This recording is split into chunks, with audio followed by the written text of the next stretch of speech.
हमजाबावनाय दङ बे रोखोमै जों बानायगोन ओमफ्राय नैबेथ' गासैबो फोथार माने माइ फोथार। गुड मर्निं बयनिसिमबो आंनि अननाय आरो सिबिनायखौ फिन बावहरनानै दिनै आङो दंफैयो मा गामिमोनलाय फंबाय?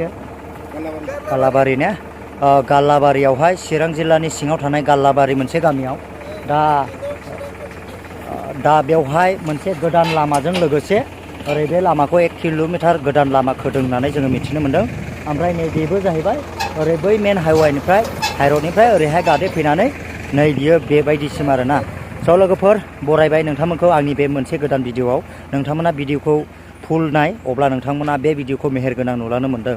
फै अब्ला जोङो मिथिनानै लानि लामा खोनायजों लोगोसे बे हायावहाय मा मा आबादफोर मावनाय जागोन आं बेखौ सारनिफ्राय गुबैयै मिथिनानै लागोन।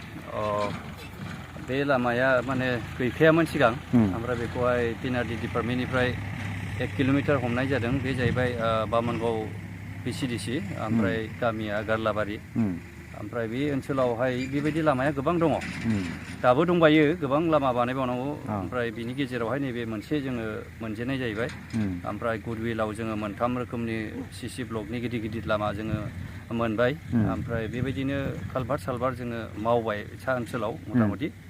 बे ओनसोला ओरैबायदि गोदोसोनायमोन ओमफ्राय दिनैहाय मोनसे महर मोनदों होननानै जों बुंनांगोन आरो बे ओनसोलावहाय माने जेरावहाय डेभेलपमेन्टनि माबाया खुब खममोन बेहाय। दा बेखौ जोङो बानायबाय आरो बेबायदिनो गोबां रोखोमनि स्किम जोंनावहाय हमजाबावनाय दङ। बे रोखोमै जों बानायगोन। ओमफ्राय नैबेथ' गासैबो फोथार माने माइ फोथार। ओमफ्राय बेहाय माइ गायनाय जायो।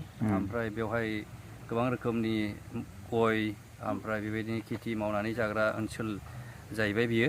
बयबो गावबागाव मावनायजोंहाय मुखुब। ओमफ्राय मेन खोथाया जाहैबाय मावनाय दांनायजोंल' जाया, बिजनेस पारपसाव लामानि गोनांथि दङ।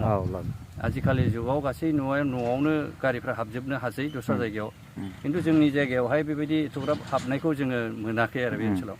खिन्थु बे दा बेबायदि जोङो बानायजेनबाय आरो बानायलांबाय थागोन आरो जालांबाय थागोन जों बेखौ नुदों।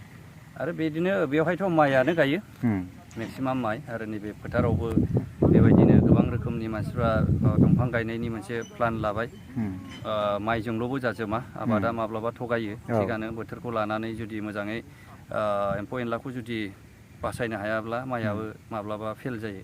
दा बे हिसाबै पारमानेन्ट सलुसन दंफां माखासे गायजेननो हमबाय। दा उग्र गायगोन आरो बेनि उनावहाय मोजां मोजां दंफां महागनि फैबाय आरो ड्रागन फिथाइ फैबाय आरो बैग्रि फिथाइ फैबाय। दा बेफोरखौ लानानै मोनसे प्लान मानसिफ्रा सुजुबाय आरो दा बेखौनो नैबेहायबो मोनसे आसा खालामदों। निस्सय नैबे बेबायदिनो दंफां महागनि नङाब्ला उग्रनि गायनायनि मोनसे प्लानिंआ दङ आरो। दा बे लामाया बेसेबांसो किल'मिटार खोजानाय जागोन सार? बियो 1 किल'मिटार विथ सेन्ड ग्रेभेल।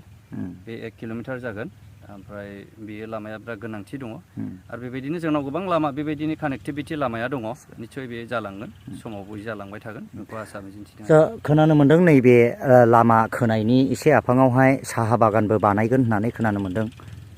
निस्सय बियो जागोन, समजों लोगोसे बियो जालांगोन। गोबां रोखोमनि गोबां मानसिफ्रा दा आइडिया बयनावबो दंसै हिसाबै, ओमफ्राय बेखौनो आं मिजिंथिदों मोजाङै जाथों, साहा बागानाबो गायजाथों बेखौ आसा खालामदों। दा बे 1 किल'मिटार लामानि एमाउन्टआ बेसेबांसो जागोन सार? बियो 1 किल'मिटाराव सेन्ड ग्रेभेलखौ ओरैनो 25 हमनाय जायो। दा 25 लाखनि बे खामानि आरो 25 लाख। बेखिनिखौ फोरमायनायनि थाखाय सारनिसिम रोजा रोजा आंनि चेनेलनि जानानै साबायखर बावनाय थाबाय सार। Thank you.